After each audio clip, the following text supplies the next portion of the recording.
this thing on? I don't care. I want him to hear. This is the Pregame Show, your early morning shot of sports on 95.7 The Game. Come on! Brock Purdy!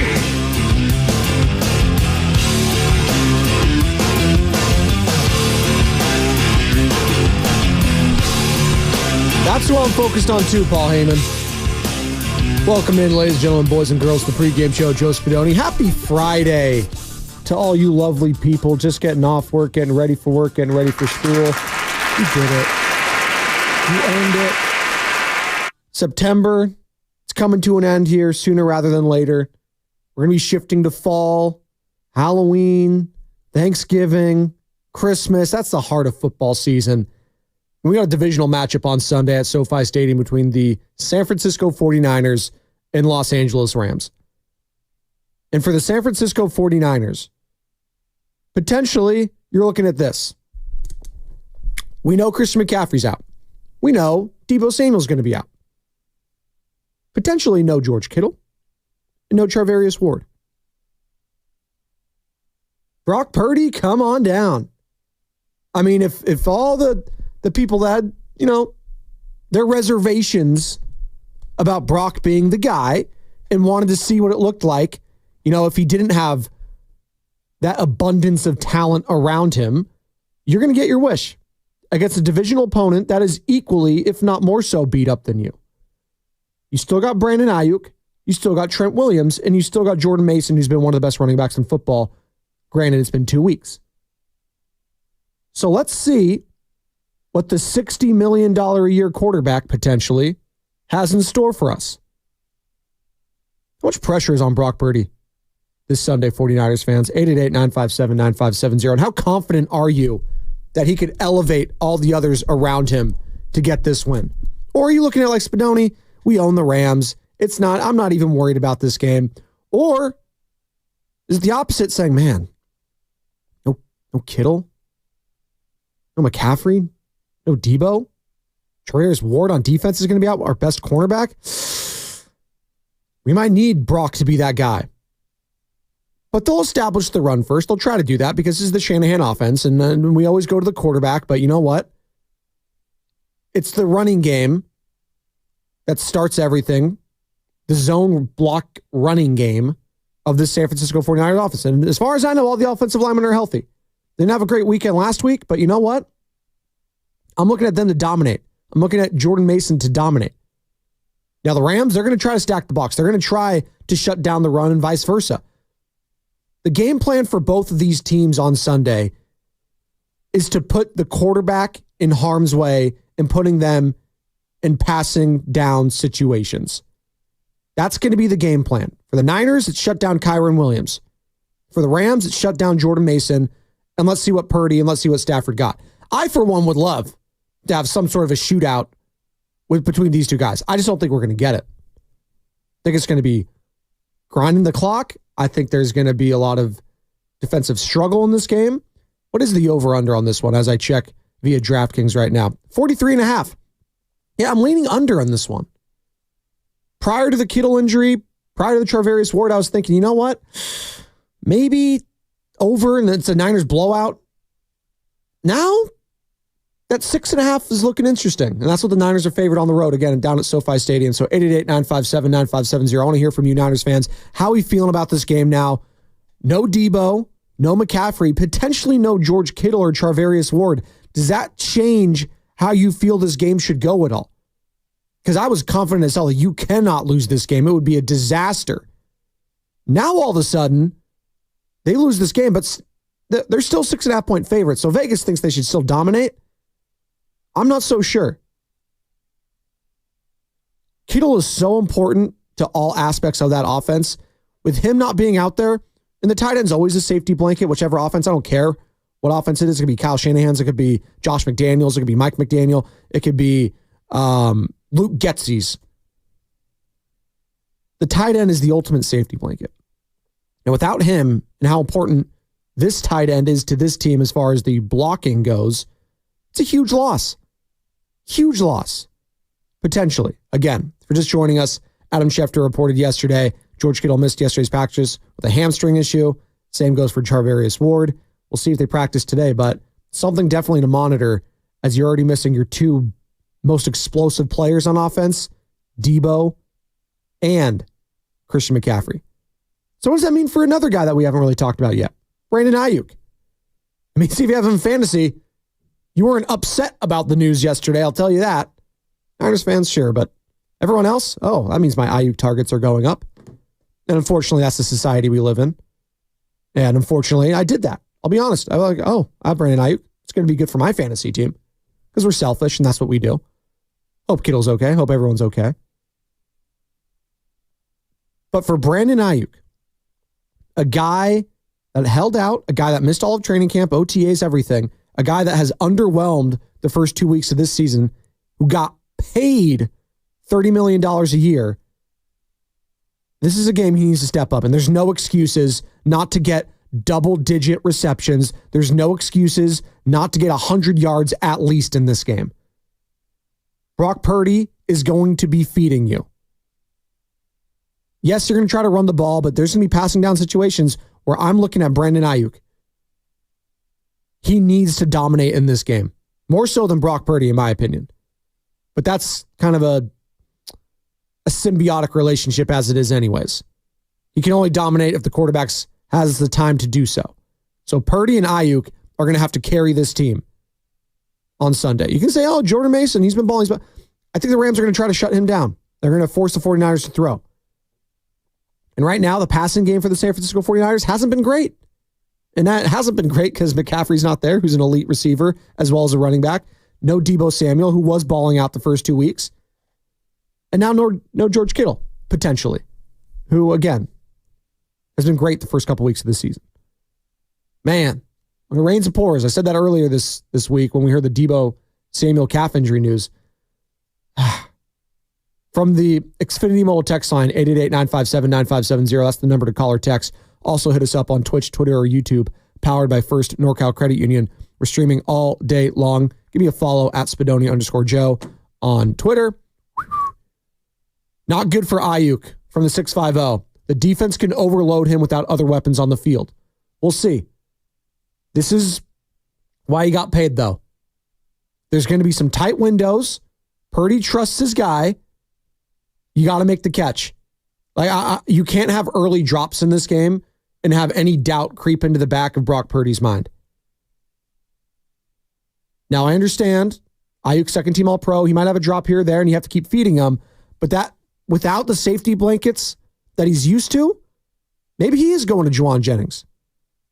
Maybe he is spreading it around more to Chris Conley, who's going to have to step up now as the third wide receiver. So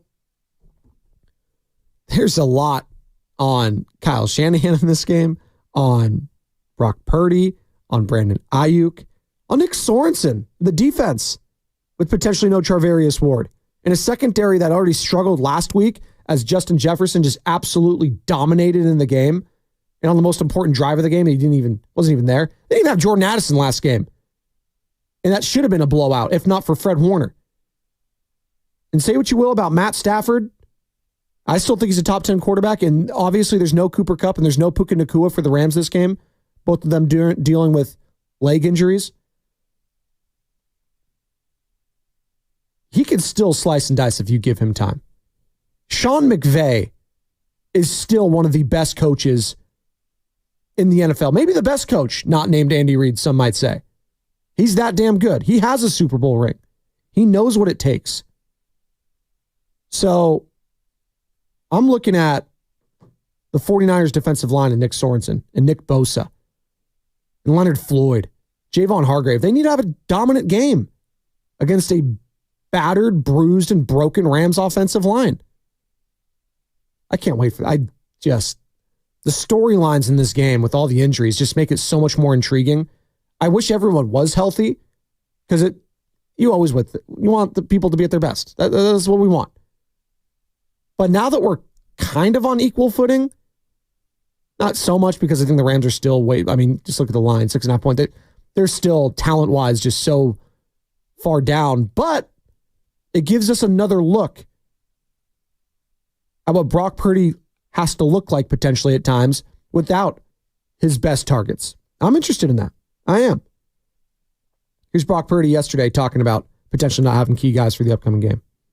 Obviously, it sucks not having your guys like Debo and Christian and stuff. So it's like, how can we figure out to get the ball to other guys and stuff? But man, we got playmakers. Like I've said that before. We got a really good scheme, great play caller, and some great players that step up into roles and do their job really well. I still have to do my job in terms of my reads and my progressions more so than I need to now change the way I think and make sure I'm getting it to this guy or that guy because a couple guys are out. It's not like that. So that's the challenge for me, is how can I continue to be better with my progressions and as a quarterback and handling situations and being as efficient as I can, regardless of who's in. That's where my mindset is at with this game. And obviously, I'd love to have my guys back and playing with them, but that's just how it is with this game sometimes. So not locking in on certain guys. That's what he did last week. He was eyeing Debo Samuel. He was eyeing some of these guys. That's why he threw an interception. That's why he fumbled the ball. He needs to be quicker with his progressions. Now, part of that was Brian Flores. Part of that is just, maybe it's rust. It's week 2. You've seen it everywhere with offenses. Well, last night, Aaron Rodgers looked like Aaron Rodgers again as the Jets beat the Patriots on Thursday Night Football at a MetLife Stadium in Meadowlands. Oof. Or sorry, Meadowlands? East Rutherford, New Jersey. Oh, I said that. Is that Meadowlands?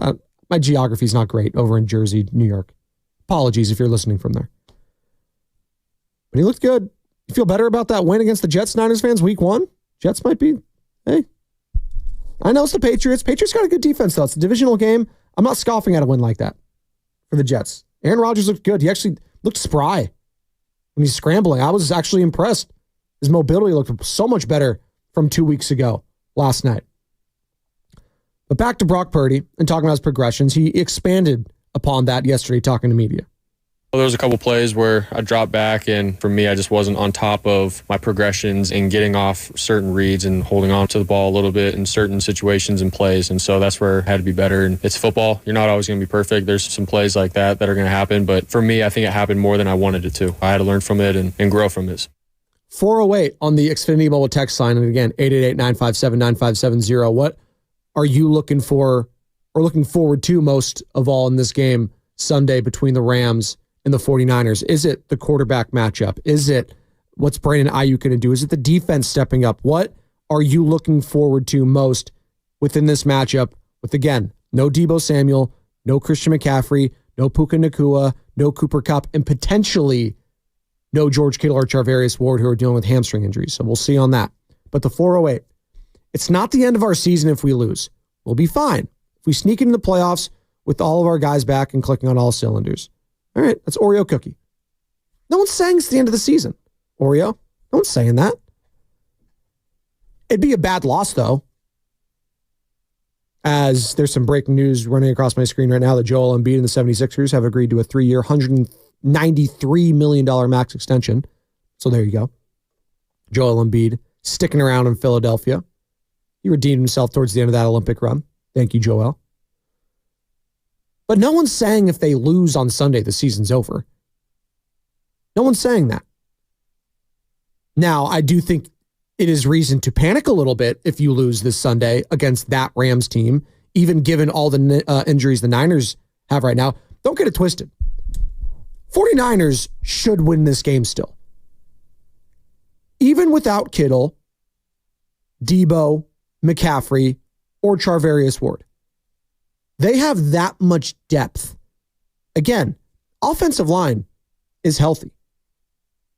You got a second-team All-Pro wide receiver still. You've got one of the best running backs in football the first couple weeks.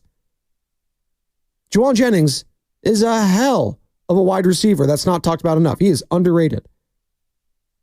You should be able to handle your business. And on the other side, you got a DPOY, Nick Bosa. You got Leonard Floyd, double-digit sack machine. You got Javon Hargrave making a boatload of money.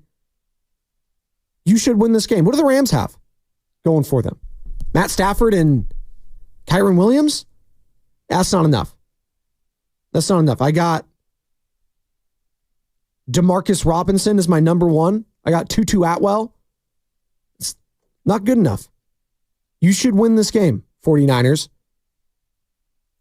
And if I can't count on my quarterback to be stepping up in situations like this, then I'm not paying him $60 million a year. That's why I have confidence that Brock's going to ball out in this game.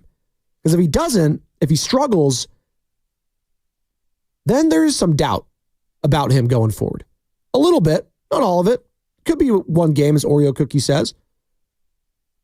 But there's a lot on Brock Purdy's plate. Not just this week, but next week too, against two teams that we don't really think very highly of right now, given the injuries and given one of them's New England Patriots. And I think we all watched the game last night. That offense is just putrid. Yeah, I'd keep Drake May on the bench as long as possible because they're not blocking for Jacoby at all. At all. And speaking of a guy they could get back, who would be a huge boost to that secondary and going up against Matt Stafford in that Rams offense, Talanoa Hufanga. Again, here's Kyle Shanahan talking about him returning to the team the other day. They got Tig a lot of reps last year. He had to step in the middle of the year and got him a lot better. But obviously, always miss Huff out there. The big play capability, how well he communicates, flying sideline to sideline. We're going to be pumped. He should get back this week if everything goes right, and we've missed him. And here's Fred Warner, the leader of that defense, talking about how much they've missed him. We miss him a lot, even though he's a young player. His leadership ability in that room is big time. The voice that he has in the back end, calling out the checks and alerting guys, alerting even myself, is huge for me. It takes a lot off my plate, so happy to have him back out there. Talanoa Hufanga, and he brings some an energy, like something about him. I'm not comparing him to Troy Polamalu, but it has that vibe of when he gets close and that you can see him coming for the blitz or he's going to drop back, but he adds that pressure. He has a presence when he's on your screen. Not everyone does. You feel and see Talanoa Hufanga when you're watching a football game. And I enjoy players like that, for good or bad. When you know they're out there, something's going to happen. And when Hufanga's out there, and yeah, he bites. He'll take chances. He'll take risks. And sometimes he'll get burned. I remember that Vegas Raiders game a couple years ago. He got burned a couple times against Devontae and co. Takes a lot of chances. But he also makes a lot of game-changing plays. And right now, I've only seen Fred Warner be making those. I'd like to have someone else like a Hufanga back there capitalizing on some bad throws or forcing fumbles, something like that. Because right now, it's just been Fred Warner. I'd like to see Nick Bosa expand his arsenal with that. Some strip sack fumbles, a la TJ Watt, a la Max Crosby and Myles Garrett. Guys like that. From the Xfinity mobile text line, 888-957-9570. Big game for Jennings. Count on it. It's the 408. All right, we'll see. Again, Brandon Ayuk, Juwan Jennings, Chris Conley, come on down. Excuse me. Jay Gruden, former head coach of the Washington football team, brother to John Gruden, been an OC, been one of the offensive minds of football the last 2 decades. He's been around. He's, hasn't been employed by an NFL team, I don't think, last few seasons. But he's got a good mind for offense, and I value his opinion. And yesterday, he joined Willard and Dibbs, courtesy of the River Islands guest line. And you can find that entire interview on YouTube or Twitter or the free Odyssey app. Download that, favorite 95.7 The Game, and thousands of other stations. So there you go. Jay Gruden. He also joined John Middlecoff via the Volume Network. And they discussed a lot about the 49ers, and particularly one, Brock Purdy. Here's Jay talking about the quarterback. Anytime you have an offense that is successful as San Fran's been, your quarterback has to play at a high level. The footwork, the timing, the anticipation, the accuracy has to be in tandem. And for it to be successful, that quarterback has to play, like I said, and be consistent. A lot of quarterbacks, they can throw a 5-step glance route. They can throw a play action, but do it on a consistent level and put your team ahead of the sticks all the time. I think Brock makes good decisions more often than not, and that keeps his team with the ability not to have to play from behind, not to play on third down and long.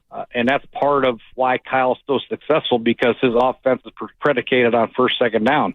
You look at New Orleans Saints right now and Clint Kubiak, their offense. Derek Carr has had maybe 2 3rd and 10s, and the rest of them have been 3rd and 2s, and they're 2nd and 5, they're 1st and 10, and they are crushing people right now. And that's kind of the similar formula that San Fran and Miami is using But when they do get third and long, they struggle like everybody else, not just them, but like everybody else. But Brock is an efficient quarterback. He's accurate and very good player. Efficient, accurate, very good player. I think that's kind of the scouting report on Brock Purdy right now. How good is he going to look this Sunday? 888-957-9570. Again, no Christian McCaffrey, no Deebo Samuel, no problem. And add George Kittle on top of that potentially. Is there a problem? We'll see.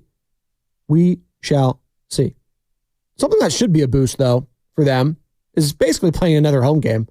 That's what SoFi Stadium has been for the San Francisco 49ers outside of the NFC Championship game. Won't talk about that. But here's Brock Purdy talking about the benefit of having so many fans at SoFi Stadium every year. I think that's huge. For example, like last week going in Minnesota with the environment as it was and stuff, our operation, our cadence and everything is completely different and how we rep it at practice. So to be able to go down there and have our Niner fans show up and be able to use our verbal cadence and stuff, it's huge for us. So we're obviously ready for any kind of situation if we do have to go on silent. But more than anything, man, we're proud to be playing for the Niners and the faithful show up and have our backs, especially down in LA. So we're excited for that. It's nice going down there and being able to hear each other and communicate. It's a big part of the game. Who's traveling down to the game? Give me a call. 888-957-9570. It is pretty incredible just to see how much of a road fan base this team has become. I'm not saying they're not. They always sell out all the home games. They're always packed, all that sort of stuff. But the road fans for the San Francisco 49ers, it's been incredible to watch during the Kyle Shanahan era. The progression of Niners fans just taking over other stadiums. We see it all the time at SoFi, but you see it other places too. You see it in Pittsburgh. You see it in Miami. You see it everywhere. They travel, man. The faithful travel. It's not just a clever name. They have been faithful to this team during this Shanahan run. Now, has its limits sometimes.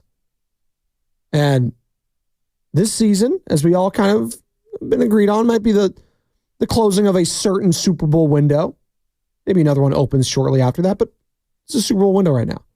So winning games like this without a lot of your best players on offense go so much further than, beating the Jets week 1 to me. Winning a game like this against a divisional rival, granted they're also beat up, but winning a game like this for Purdy, for his mentals, for his psyche, I think would go a long way. Not to say that he's mentally soft or weak, but just knowing the confidence that I could be missing 3 of the best players in all of football on my team, and I could step up and I could be that best player on my own team and get the win. That's what the great quarterbacks do. That's what the Tom Bradys and the Peyton Mannings and the Drew Brees and the Aaron Rodgers. That's what they do.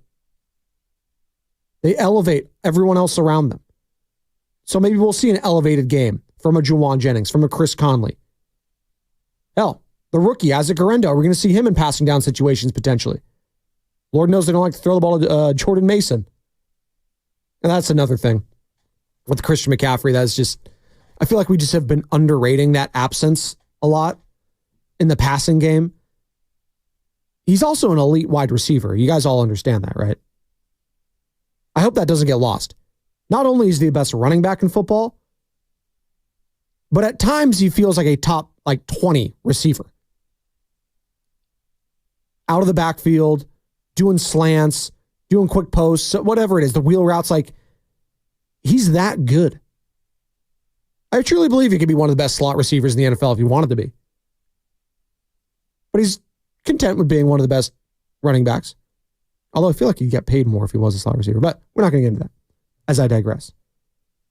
Speaking of the 49ers offense, Greg Cosell joined Willard and Dibbs as he does each and every week, and each and every Wednesday, I should say. NFL Films expert, guy breaks down film better than anyone else outside of Brian Baldinger, of course, who is also our guy, Brian Baldinger, here at 95.7 The Game. Greg Cosell on the 49ers offense having less motion with no Deebo and McCaffrey. In terms of what they can do going forward, with what they can do with motions and formation diversity, that'll probably be limited to some degree because Samuel and McCaffrey are the 2 guys that really do that and give all those looks to the defense. So, again, I'm not, in the meetings. I don't know how Kyle coaches it. Maybe it's possible that the players who will go in can do this stuff In terms of the tactics of it, they probably can't do it as well because Samuel and McCaffrey, that's what they do. But I would imagine there'll be some limitations to what they can do from a motion perspective, and they're one of the highest percentage motion teams in the league, and from just a formation multiplicity perspective. All right. No McCaffrey, no Debo, potentially no Kittle, potentially no Charvarius Ward, dealing with hamstring injuries.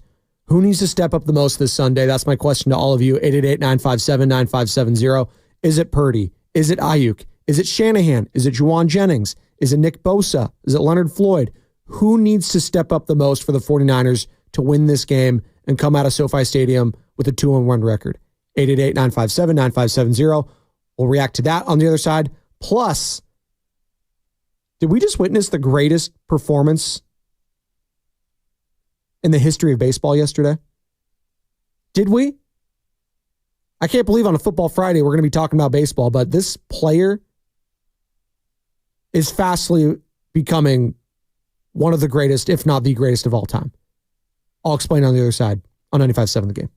Hypertrophic cardiomyopathy is a serious heart condition. Some symptoms include being short of breath, feeling tired, or having dizziness or chest pain. My HCM impacted how I felt and what I could do.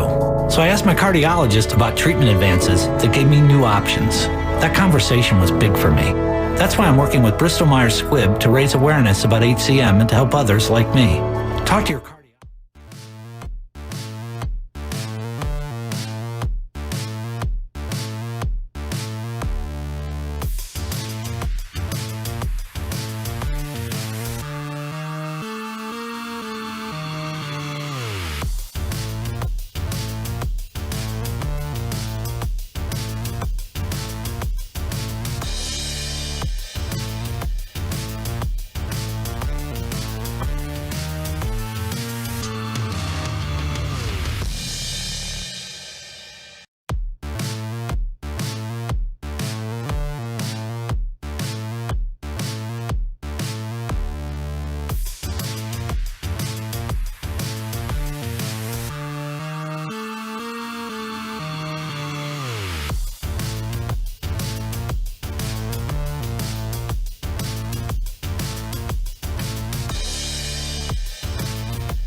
Oreo cookie. And out here in the Bay, we wake up early for the pregame show with the big homie, Joe Spadoni, on 95.7 The Game. To this guy. Oh my gosh! Shohei Ohtani! The greatest day in baseball history!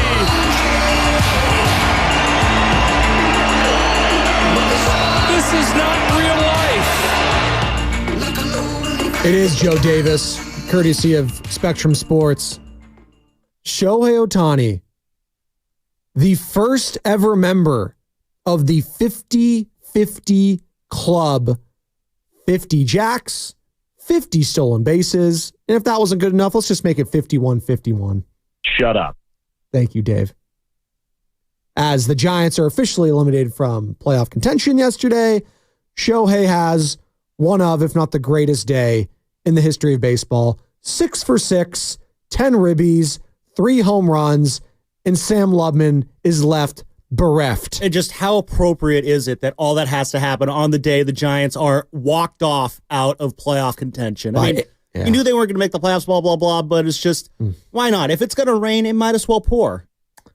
Anthony Santander, guy has 40 jacks. Ryan Walker is strike away multiple times, couldn't get it done, and they fall in the bottom of the ninth to the Baltimore Orioles, who salvaged the series there, and they stay alive right now in the AL East chase for that division. But yesterday, it was all about Shohei. ESPN, they have it on the TV right in here. They just put a graphic of all the different players. Mahomes, Embiid, LeBron, everyone was just tweeting about Shohei yesterday. Everyone. How could you not? He's like, I know Aaron Judge is there. I know. There's just something different about Shohei. And yes, it is the pitching aspect of it. And yes, the bags are bigger, guys. It's the inflated base era. So I don't want to hear, like, oh, yeah, he did it with the bases being a little bigger. But you know what? He's also doing it against guys throwing 100 miles an hour all the time. And yes, the last home run was by a position player. But you know what? That's on the Marlins. That's not on him. That's not on Shohei Ohtani. He absolutely... It is really refreshing to see, though, when they put a position player out there throwing 69 or 70 miles an hour and then just seeing one of the best sluggers just absolutely tank one. That's what Shohei Ohtani did yesterday. It was, again, guy's unbelievable. This is what his season is. Got a 7.8 WAR, 176 hits, 51 home runs, 294 batting average, 123 runs, 120 of those runs batted in, 376 on base percentage, slugging at 629, 1.005 OPS, and his OPS plus is 181. Those would all be career highs. We are witnessing in real time one of, if not the greatest player in the history of baseball. And he hasn't even started throwing yet. And Jeff Passan was saying yesterday, he's not ruling out entirely, I should say, the possibility of Shohei pitching in October. Yeah, that's the other part about this. The hitting, Aaron Judge. Yeah, but he can't throw. He can't be a top 5/top 10 pitcher as well. Same with Barry Bonds, Willie Mays, Babe Ruth, who did throw, but he's so unique. And I know he's the enemy now. I know you're sick to your stomach hearing this, Giants fans. I get it. But you got to recognize greatness when you see it. And yesterday, it was just greatness personified. And happened to be in a Dodger uniform, unfortunately, for Giants fans. Oh my gosh! That's going to be an all-time drop here. Oh my gosh! Is Brock Purdy going to make people do that this Sunday against the Rams? We'll see. Speaking of which, is Joe Davis on that call? Who's on the call for that game? I think is it the Sanchez and Adam Amin? I think it is. Fight on. But who has the most to, not prove, but who needs to step up the most this Sunday between the Rams and the 49ers? On the 49ers, we'll keep it because I can say if you say on the Rams, it's going to be, Matt Stafford, probably. But for the 49ers, I look at the quarterback, I look at the head coach combination. and to look at those two guys in particular, because that's ultimately what matters. If those guys are bouncing off each other and they are reading each other's minds and they are on the same page and they have that symbiotic relationship going, everything's going to be fine. Didn't feel like they had that last week. Whether it was Kyle getting flustered by Flores, whether it was Purdy getting flustered by Flores, it's a trickle-down effect. It is. And it starts with the head coach and the quarterback and that communication in their headset. It's so huge, especially if you're going to be out 3 all-pro, first-team all-pro players. Like, that is massive. But again, it speaks to the depth of the 49ers. And we're talking about the possibility of this offense missing 3 first-team all-pro players in Kittle, Debo, and McCaffrey, and being like, yeah, they should still dominate, though. Maybe dominate strong, but they should still win the game. Right? They should. They should. Oh my gosh! Thank you. Speaking of Kyle Shanahan's run game and his pass game, here's Jay Gruden. We talked about it yesterday. I think it's all predicated on the outside zone is that what really they made famous, and then the play actions off of it. Really, I think their passing game is pretty much nothing really special. Their protection schemes are a little, when they get down or they have a lot of third downs, they're not quite as effective as some teams like an Andy Reid type guy.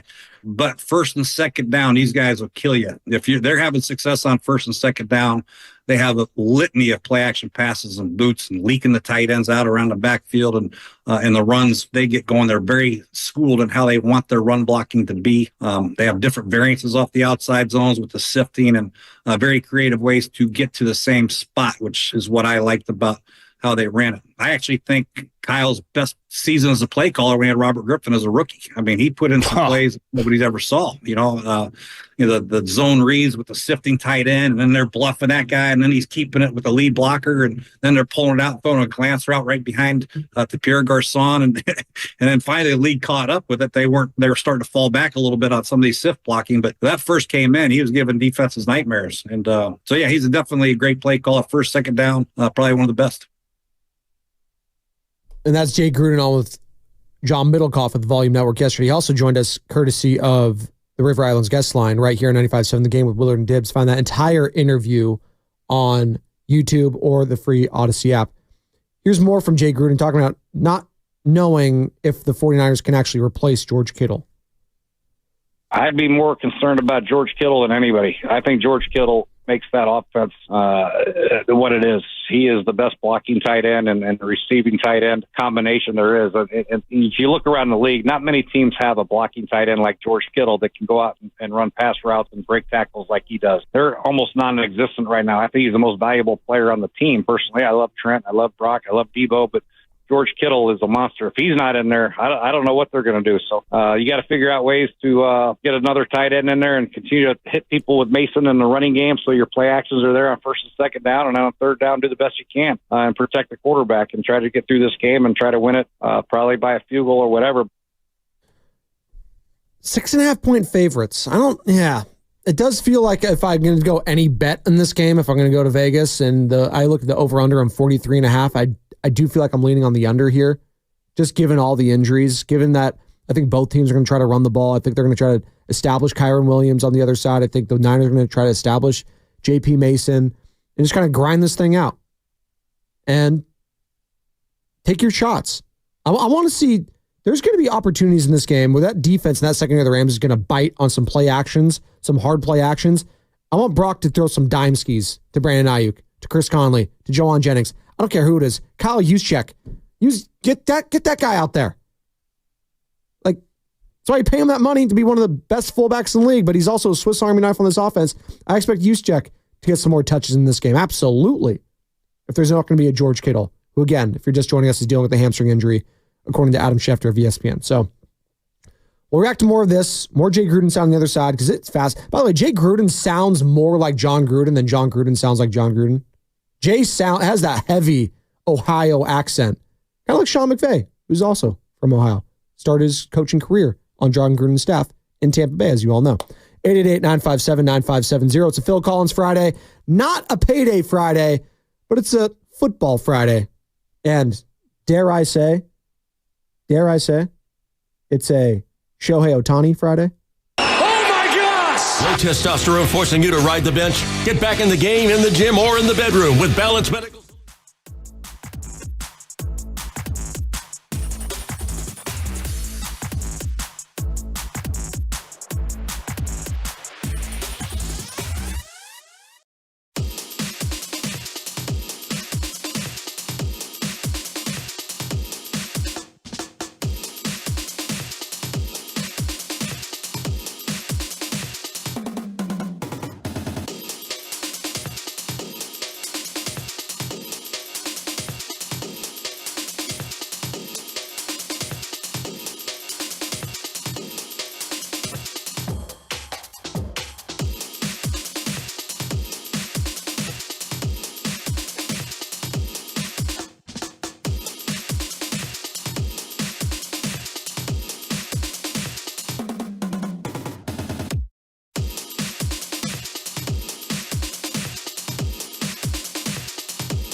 This is the pregame show on 95.7 The Game with Joe Spadoni. Oh my gosh!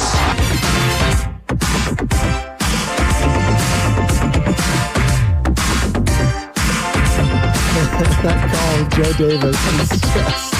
Oh my gosh! Incredible. I respect greatness. It's all right. I know the wounds are still open, Giants fans. But that's all right. Focus on the Niners. Baseball season's been over, though. Don't even worry about that. It's football season, baby. The Niners got a massive game this Sunday. SoFi Stadium. Get some revenge on L.A. Not that L.A. really cares about the Rams that much, but hey, get some revenge nonetheless. No McCaffrey. No Debo. Potentially no Kittle. Purdy needs to step up. Ayuk needs to step up. Does the defense need to step up? Who needs to step up in a win for the 49ers? Potentially, hopefully, this Sunday. 888-957-9570 is the number.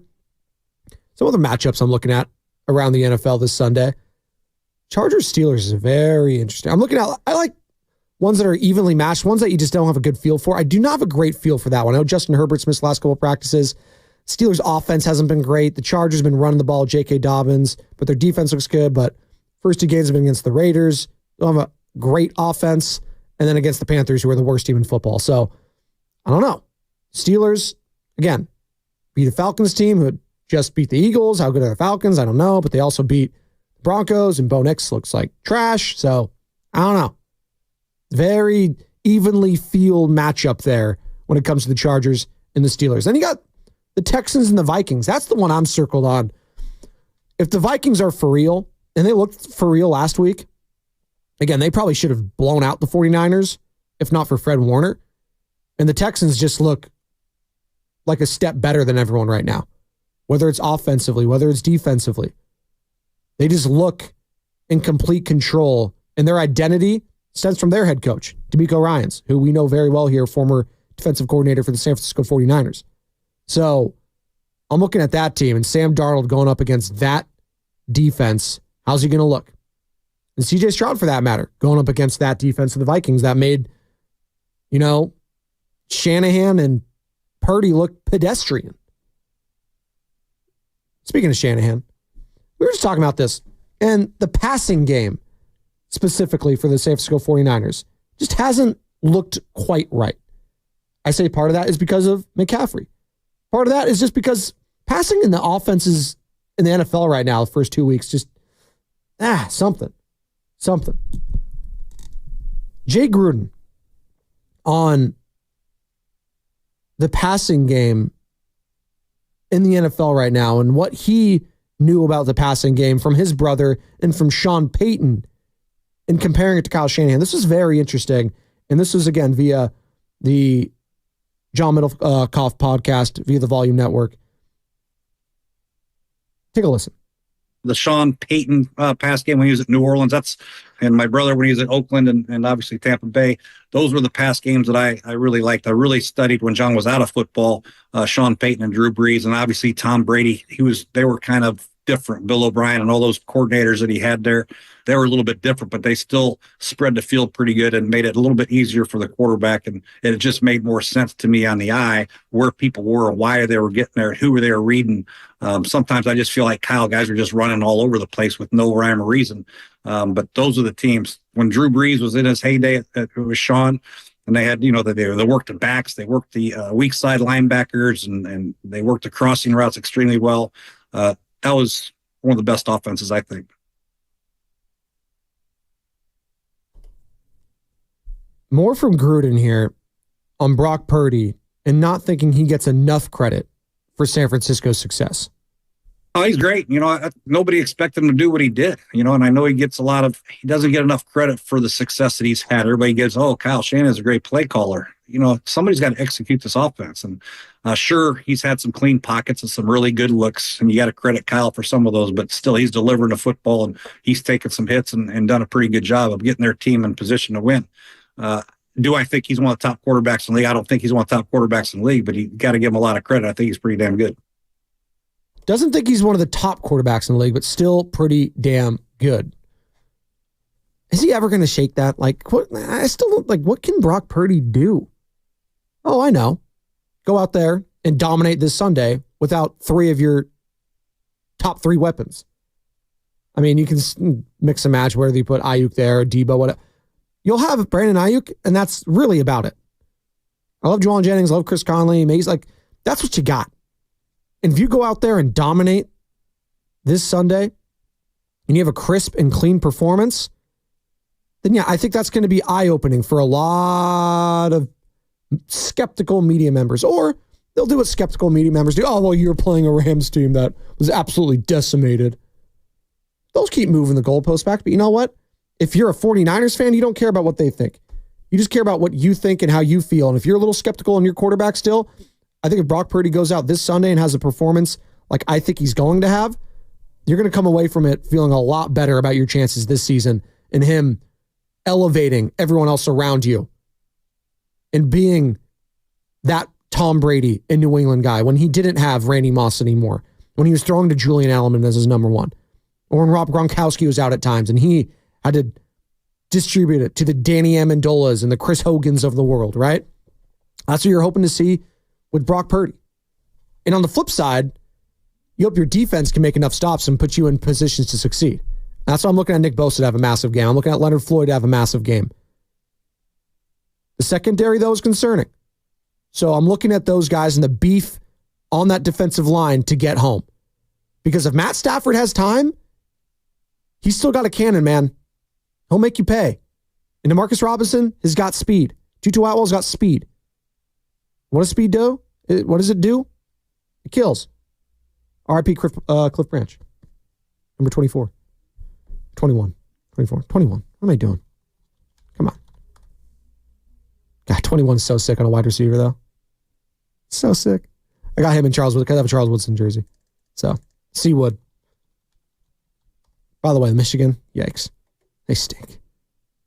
888-957-9570 is the number. Sorry, Chuck, if you're listening. I know you are. I can't wait for college football this weekend, too. Are we got an Arch Manning? Is it Arch Manning season officially with Texas? We might be looking at that. And by the way, we have a Manning that can actually run. It's pretty wild. Did not see that coming. Did not know that was part of the Manning tree, if you will. Eli couldn't run. Peyton damn sure couldn't run. I don't know if Cooper could run, but I know Arch can. He was flying, man. He's flying. That's exactly what it sounded like when I saw Arch Manning just juking people out against whoever was a UTEP or whatever. Oh my gosh! That's how I felt. What's going to be that oh my gosh moment this Sunday around the NFL? Is it going to be Brock Purdy throwing a 50-yard bomb to Brandon Ayuk? Oh my gosh! Is it going to be CJ Stroud and Sam Darnold having a duel out in Minnesota? Oh my gosh! I don't know. Is it going to be Gardner Minshew and Andy Dalton going down to the wire at Allegiant Stadium? Oh my gosh! I just want to keep playing that drop. It's all time. Here's the quarterback himself, Brock Purdy. Again, talking about not having his key guys for this upcoming game. Obviously, it sucks not having your guys like Debo and Christian and stuff. So it's like, how can we figure out to get the ball to other guys and stuff? But man, we got playmakers. Like I've said that before. We got a really good scheme, great play caller, and some great players that step up into roles and do their job really well. I still have to do my job in terms of my reads and my progressions more so than I need to now change the way I think and make sure I'm getting it to this guy or that guy because a couple guys are out. It's not like that. So that's the challenge for me is how can I continue to be better with my progressions and as a quarterback and handling situations and being as efficient as I can, regardless of who's in. That's where my mindset is at with this game. And obviously, I'd love to have my guys back and playing with them, but that's just how it is with this game sometimes. Just how it is with this game sometimes. So again, Niners 6.5-point favorites on the road at SoFi Stadium this Sunday. Who needs to step up? 888-957-9570 from the 510. I'm looking at the quarterback to step up, Brock Purdy. Without a lot of his weapons, I'm very intrigued to see what he looks like from the 8-3-1. I'm looking at JP Mason to continue on what he's been doing. Okay. Jordan Mason's looked great. And that's what I expect from Kyle Shanahan in this offense this Sunday. And I know we're talking a lot about the quarterback because he's going to be put in passing situations. They're going to have to convert some third downs here. You'd hope. But I'm looking at Jordan Mason. I'm looking at what Kyle Shanahan loves to do is zig when everyone else is zagging, right? So everyone's going to think, oh, Brock Purdy. And he's going to try to get his 30-plus carries in, as he does each and every week. And he's going to try to just run the ball. And what if Brock Purdy has a pedestrian box score performance where he throws for $185, 0 touchdowns, 0 picks, but the Niners end up dominating the game? Oh, see, he didn't trust the quarterback. No, Tom Brady used to have games like that all the time. All the time. There was years where you just did not want Tom Brady as your fantasy quarterback because they'd run the ball with a plethora of running backs, the James Whites of the world, the Ben Jarvis, Green Ellises of the world, the Jonas Grays, all those guys. You don't want him as your quarterback. And right now, maybe you don't want Brock Purdy as your fantasy quarterback if that's what you're looking for this weekend. In fact, just doing that little thing. I'd rather go Baker Mayfield. Hell, I'd go Sam Darnold. I'm not going to Deshaun Watson. Justin Fields, potentially. I don't know if I love Brock Purdy as a fantasy quarterback this Sunday, but I do trust he's going to limit the mistakes because I just don't think he's going to be pressured as much. But also, I think he's learning from his mistakes. He's still a relatively young quarterback, guys. I know we have this high expectations because all he has done is just taken a team to an NFC Championship and a Super Bowl in his first few seasons here. It's a very difficult game. And we're seeing the greatest of the greats struggle. We've seen Patrick Mahomes struggle so far this year. We've seen Joe Burrow struggle mightily. We've seen last night Aaron Rodgers struggle week 1 against this Niners team. It's a struggle. So let's give Brock Purdy a little bit of time to, bounce back from a loss. I think he'll do that this Sunday. 888-957-9570. I can't wait to hear what Bonte Hill and Joe Shasky think about that because the morning roast is up next. Have a good weekend, everybody. You're listening to 95.7 The Game, KGMZ FM in HD1 San Francisco.